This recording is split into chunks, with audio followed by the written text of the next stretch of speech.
Okay, so this is the water displacement lab. I need you to make sure that on this one you write down in this little box what your object is. It's either a marble or a stone, or it could be one other item.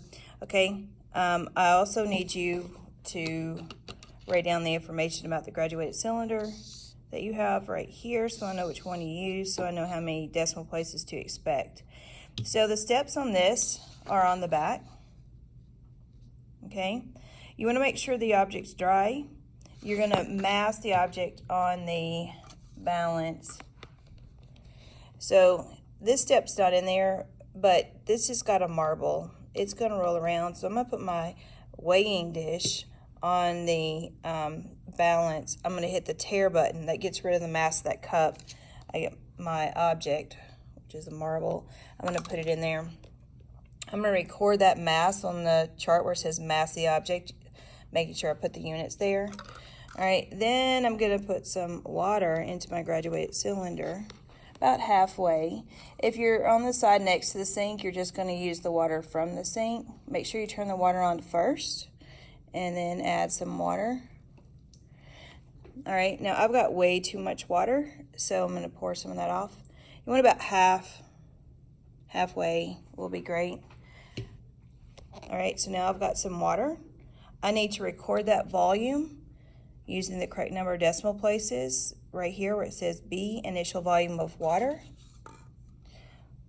All right, this is going to be fun and tricky with my iPad trying to hold it.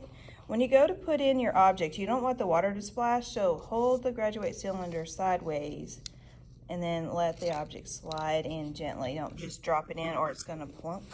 Now, the volume went up, the volume rose, so you've got to record that volume on the sheet where it says final volume of water with object.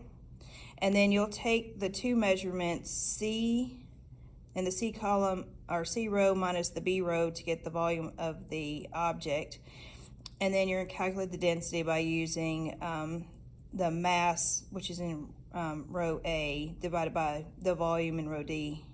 Okay, then when you're finished, put your two fingers over the top of the graduate cylinder, catch your object, dry it off with a paper towel. Okay, you're gonna dry that off with a paper towel, and then you repeat the trial again. Okay, repeat the steps again, and you should be getting some numbers that are different, especially on your volume.